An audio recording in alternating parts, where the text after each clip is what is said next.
नमस्कार। मैं हूं आपका भाई विचित्र। आज मैं आपको मार्गदर्शक, महान प्रवर्तक और रहस्यवादी कवि संत कबीर जी के जीवन की कुछ जानकारी देने आया हूं। सुनिए। संत कबीर जी का जन्म 1398 ईस्वी में उत्तर प्रदेश की काशी, वाराणसी, लहरतारा ताल में हुआ था। इनके पिता का नाम नीमा और माताजी का नीरू था। इनके जन्म के बारे में अलग अलग विचार, विपरीत तथ्य और कई कथाएं हैं। एक कथा के अनुसार ऐसा कहा जाता है कि कबीर जी का जन्म बड़े चमत्कारिक ढंग से हुआ था। उनकी माँ एक धर्मनिष्ठ ब्राह्मण विधवा थी जो अपने पिता के साथ एक तीर्थ यात्रा पर गई थी। एक प्रसिद्ध तपस्वी ने उनके परमात्मा के प्रति समर्पण से प्रभावित होकर उन्हें आशीर्वाद दिया कि वो जल्द ही एक महान पुत्र को जन्म देगी। जब तपस्वी को उनके विधवा होने का पता चला तो उसने इनकी माताजी को बच्चे के असामान्य तरीके से जन्म लेने का आश्वासन दिया।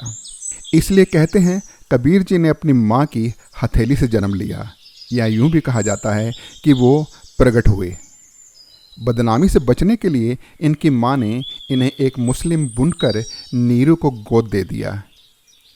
जब नीरू से लोग बच्चे के जन्म के बारे में प्रश्न करने लगे तब कहते हैं कि चमत्कारी ढंग से कबीर ने अपनी दृढ़ आवाज़ में कहा, मैं एक महिला से पैदा नहीं हुआ हूँ, एक लड़के के रूप में प्रकट हुआ हूँ।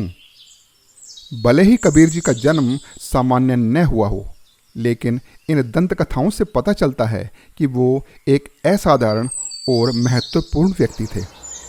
ऐसा भी कहा जाता है कि उनका नाम एक काजी ने रखा था।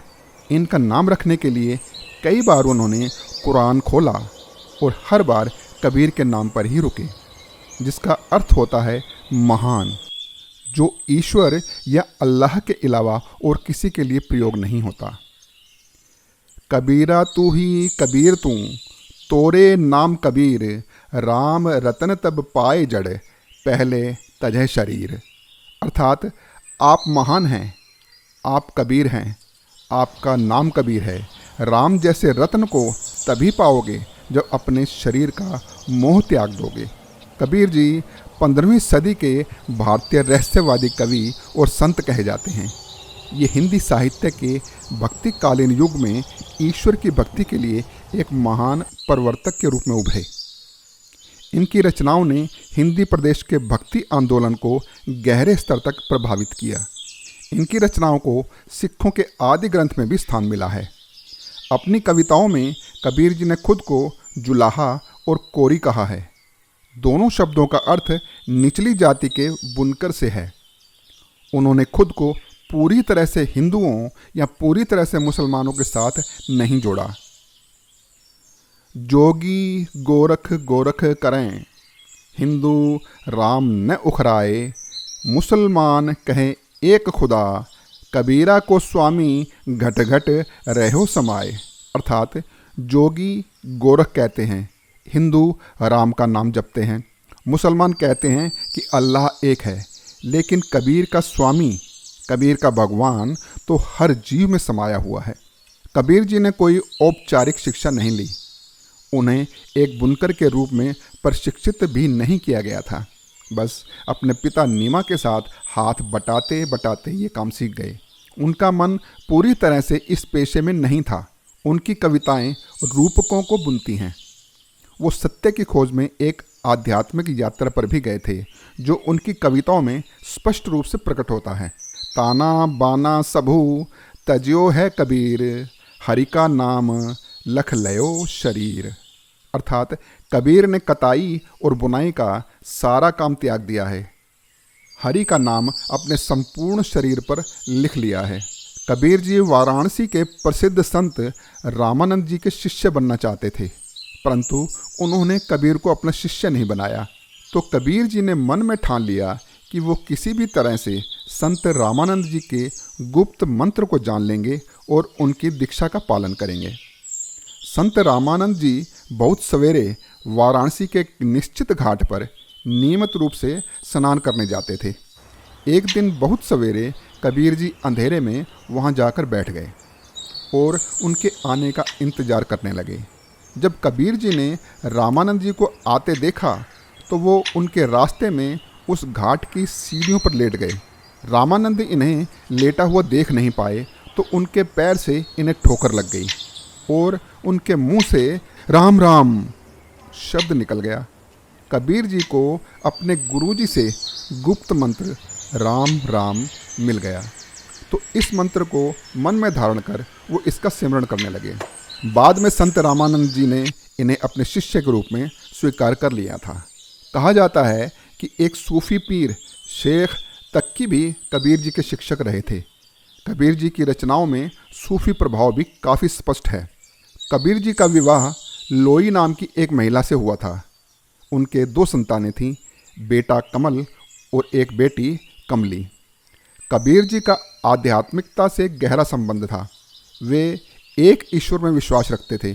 कबीर राम के भक्त थे, लेकिन विष्णु के अवतार राम के रूप में नहीं। उनके लिए राम किसी भी व्यक्ति रूप या विशेषताओं से परे था। कबीर जी का अंतिम लक्ष्य एक संपूर्ण ईश्वर था, जो बिना किसी विशेषता के निराकार है, जो समय और स्थान से परे है। एक दिन कुछ ब्राह्मण गंगा के पवित्र जल में डुबकी लगा रहे थे। कबीर जी ने उनसे पूछा, ये स्नान किस लिए? उन ब्राह्मणों ने कहा, इस पवित्र गंगा के जल में डुबकी लगाने से सारे पाप धुल जाते हैं। तो कबीर जी ने अपने लकड़ी के पात्र को गंगा जल से भर लिया और वहीं खड़े हो गए। जब ब्राह्मण लोग स्नान करके बाहर आए तो कबीर जी ने वो पात्र उन ब्राह्मणों को जल पिलाने के लिए आगे बढ़ाया। वो ब्राह्मण नीची जाति के व्यक्ति से पानी पीने पर बहुत नाराज हो गए। तब इन्होंने उन ब्राह्मणों को कहा, अगर ये गंगा जल मेरे पात्र को इतना शुद्ध नहीं कर सका कि आप इसे ग्रहण कर सकें, तो मैं कैसे विश्वास करूं कि ये गंगा जल मेरे पापों को धो सकता है। कबीर जी ने हिंदू और मुस्लिम दोनों के कई संस्कार, रीति रिवाज और प्रथाओं की आलोचना की है जो उनकी दृष्टि में व्यर्थ थी। उन्होंने कहा कि संस्कार या प्रथाओं से नहीं, ईश्वर के प्रति पूरी श्रद्धा से ही ईश्वर को प्राप्त किया जा सकता है। दुनिया ऐसी बावरी पाथर पूजन जाए, घर की चाकिया कोई न पूजे, जेही का पीसा खाए। अर्थात दुनिया के लोग ऐसे बावले हैं, मूर्ख हैं, जो पत्थर की पूजा करने बाहर जाते हैं। घर में रखी चक्की को कोई नहीं पूछता, जिसका पिसा हुआ खाते हैं। ऐसे ही विचार उनकी कविताओं में देखने को मिलते हैं। कबीर जी हर तरह से एक असामान्य कवि थे। हालांकि 15वीं शताब्दी में फारसी और संस्कृत उत्तर भारत की प्रमुख भाषाएं थीं, फिर भी उन्होंने अपने दोहे और कविताएं आम बोलचाल वाली क्षेत्रीय भाषा में लिखी।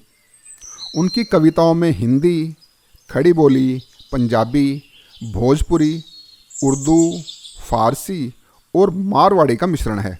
भले ही कबीर जी के जीवन के बारे में बहुत ज़्यादा जानकारी नहीं मिलती, फिर भी उन्हें उनकी कविताओं के द्वारा ज़्यादा जाना जाता है। उनकी कविताएं उनकी महानता का प्रमाण हैं। उनकी कविताएं आज तक अपनी सरल भाषा और आध्यात्मिक विचार और अनुभव की गहराई के कारण जानी जाती हैं। उन्होंने 2 पंक्तियों वाले दोहे और गीत लिखे। कबीर जी ने अपनी कविताओं को एक सरल भाषा में लिखा, परंतु कई बार उनकी कविताएं जब जटिल प्रतीकवाद के साथ जुड़ जाती हैं तो उनकी व्याख्या करना मुश्किल हो जाता है। कबीर जी की शिक्षाओं ने कई व्यक्तियों और समूहों को आध्यात्मिक रूप से प्रभावित किया, जैसे सिखों के श्री गुरु नानक देव जी, दादू जी, जीवनदास जी इत्यादि को। इनको भगवान के रूप में मानने वाला कबीर पंथ है। ये बड़ा समूह उन्हें मोक्ष प्राप्ति का मार्गदर्शन करने वाला गुरु मानते हैं। कबीर जी ने अपने जीवन में बहुत सी यात्राएं की। उन्होंने लगभग 120 वर्ष का लंबा जीवन जिया। कहते हैं कि उनका शरीर इतना दुर्बल हो गया था कि वे राम की प्रशंसा में संगीत तक नहीं बजा पाते थे। अपने जीवन के अंतिम क्षणों में वो उत्तर प्रदेश के मगहर शहर चले गए थे। माटी कहे कुम्हार से, तू क्यों रोंदे मोह, एक दिन ऐसा आएगा मैं रोंदूंगी तोहे। अर्थात मिट्टी कुम्हार से कहती है कि तू मुझे क्यों रोंद रहा है, एक दिन ऐसा आएगा, मृत्यु के बाद मैं तुझे रोन दूंगी, तू भी इस मिट्टी में मिल जाएगा। जब कबीर जी काशी में थे तो वहाँ एक मिथ चला आ रहा था कि जो कोई भी अपने जीवन के अंतिम समय में अपने प्राण काशी में त्यागता है तो उसे मोक्ष प्राप्त होता है, और जो मगहर में अपने प्राण त्यागता है उसे अगला जन्म गधे के रूप में मिलता है। इस मिथक को दूर करने के लिए कबीर जी ने काशी के ऊपर मगहर को चुना और अपने अंतिम दिनों में मगहर आ गए। वो कहते थे कि इंसान के अपने कर्मों से उसे मोक्ष फल प्राप्त होता है, न कि किसी स्थान विशेष के कारण। संत कबीर जी ने जनवरी 1518 ईस्वी में हिंदू कैलेंडर के अनुसार विक्रमी संवत 1575 माघ शुक्ल की एकादशी को अपना शरीर छोड़ दिया। हिंदू और मुसलमान दोनों उन्हें समान रूप से मानते थे। उनकी मृत्यु के बाद मगहर में मुसलमानों ने एक मज़ार और हिंदुओं ने एक समाधि बनाई।